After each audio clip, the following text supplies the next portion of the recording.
যখন আমরা artificial intelligence বা এআই নিয়ে কথা বলি তখন আমাদের মাথায় কি আসে? একদম নিখুঁত ১০০ ভাগ নিশ্চিত একটা যন্ত্রের ছবি, তাই না? কিন্তু আসল সত্যিটা হলো এআই এর দুনিয়াটা হ্যাঁ বা না এর মতো এতটা সাদাকালো নয়, বরং এটা হতেও পারে এক বিশাল জগৎ। চলুন আজ এআই এর এই রহস্যময় জগতে ডুব দেওয়া যাক আর দেখি কিভাবে ওর সম্ভাবনার শিল্পকে কাজে লাগিয়ে এমন সব সিদ্ধান্ত নেয় যা আমাদের রীতিমতো অবাক করে দেয়। আজকের এই সফরে আমরা প্রথমে দেখব এআই কিভাবে এই অনিশ্চয়তার মোকাবেলা করে। তারপর আমরা এর সম্ভাবনার চিটশিটটা বোঝার চেষ্টা করব। এরপর স্বাধীনতার ধারণাটা নিয়ে একটু গভীরে যাব আর সবশেষে দেখব কিভাবে এই সব কিছু মিলিয়ে একটা এআই তার চারপাশের জগৎ সম্পর্কে ধারণা তৈরি করে। তাহলে চলুন প্রথম অংশটা দিয়েই শুরু করা যাক। আমাদের বাস্তব জগৎটা কিন্তু কোনো গণিতের খাতার মতো নিখুঁত নয়, তাই না? এটা বেশ অগোছালো আর অনিশ্চয়তায় ভরা। আর এখানেই এআই এর আসল পরীক্ষা শুরু হয়, এই অনিশ্চয়তার সাথে মানিয়ে নেওয়া। ধরুন একটা এআইকে একটা ছবি দেখানো হলো। ও কিন্তু মানুষের মতো একবারে বলে দেবে না এটা একটা বিড়াল, বরং ওর মাথার ভেতরে যা চলে তা হলো একটা হিসাব। ও ভাবছে ৭৫% সম্ভাবনা এটা একটা বিড়াল, কিন্তু না, ২৫% সম্ভাবনা কুকুরও তো হতে পারে। যেহেতু বিড়াল হওয়ার সম্ভাবনাটাই বেশি, তাই ও শেষ পর্যন্ত উত্তর দেয় বিড়াল। এভাবেই এআই অনিশ্চয়তাকে সম্ভাবনার খেলায় বদলে দেয়। কিন্তু প্রশ্নটা হলো, এই যে এত হতেও পারে বা নাও হতে পারে এর ভিড়ে একটা এআই শেষ পর্যন্ত কিভাবে একটা স্মার্ট সিদ্ধান্তে পৌঁছয়? এর পেছনে রহস্যটা কি? এর পেছনে একটা অসাধারণ কৌশল আছে যা অনেকটা জাদুর মতো কাজ করে। চলুন সেই কৌশলটাই এবার দেখে নেওয়া যাক। এই কৌশলটা হলো একটা বিশেষ টেবিল। এটাকে আমরা বলতে পারি এআই এর পার্সোনাল চিটশিট। এই টেবিলটা এআইকে বলে দেয় আমাদের এই পৃথিবীর কোন ঘটনার সাথে কোন ঘটনার সম্পর্ক ঠিক কতটা গভীর। এই চিটশিটের গোড়ায় আছে একটা কনসেপ্ট যার নাম জয়েন্ট প্রবাবিলিটি বা জয়েন্ট প্রবাবিলিটি। নামটা একটু খটমট লাগলেও ব্যাপারটা খুব সোজা। মানে দুটো ঘটনা একসাথে ঘটার চান্স কতটুকু। যেমন ধরুন বৃষ্টি হওয়া আর রাস্তায় জ্যাম হওয়া, এই দুটো একসাথে ঘটার সম্ভাবনা কত? এই টেবিলটার দিকে একবার তাকানো যাক। এখানে চুরি আর অ্যালার্মের সম্পর্ক দেখানো হয়েছে।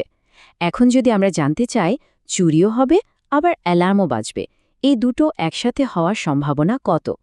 শুধু টেবিলের সেই ঘরটা দেখুন যেখানে চুরি আর অ্যালার্ম এক হয়েছে। হ্যাঁ, 0.09 মানে ৯%। খুবই সহজ, তাই না?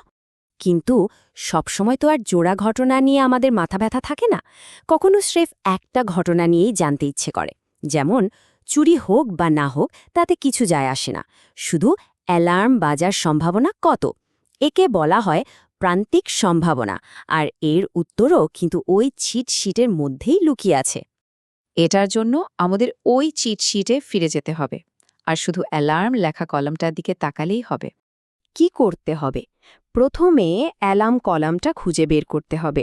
সেখানে দুটো সংখ্যা আছে, তাই না? একটা হলো 0.09 মানে চুরির সাথে অ্যালার্ম বাজার সম্ভাবনা, আর অন্যটা হলো 0.01 মানে চুরি ছাড়াই অ্যালার্ম বাজার সম্ভাবনা। এই দুটোকে যোগ করলেই পেয়ে গেলাম 0.10, মানে মোট 10% সম্ভাবনা আছে যে অ্যালার্ম বাজবে। আচ্ছা, এবার একটু ডিটেকটিভের মতো ভাবা যাক। যদি আমরা আগে থেকেই জানি যে বাড়িতে চুরি হয়ে গেছে, তখন অ্যালার্ম বাজার সম্ভাবনা কতখানি?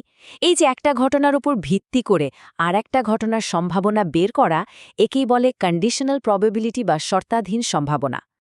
এটা বের করার ফর্মুলাটা হলো অ্যালার্ম আর চুরি একসাথে ঘটার সম্ভাবনা, মানে ওই যে 0.09, সেটাকে মোট চুরি হওয়ার সম্ভাবনা মানে 0.10 দিয়ে ভাগ করতে হবে।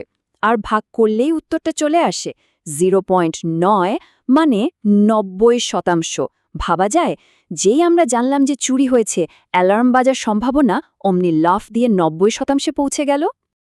তো এআই যে শুধু হিসাব করে তাই না, এই হিসাব থেকে ও কিন্তু খুব গুরুত্বপূর্ণ জিনিস শিখে নেয়। আর এখানেই আসে স্বাধীনতা বা ইন্ডিপেন্ডেন্সের ধারণাটা। খুব সহজ করে বললে দুটো ঘটনা স্বাধীন তখনই যখন একটা ঘটলে অন্যটার ঘটার সম্ভাবনার উপর কোনো প্রভাব পড়ে না।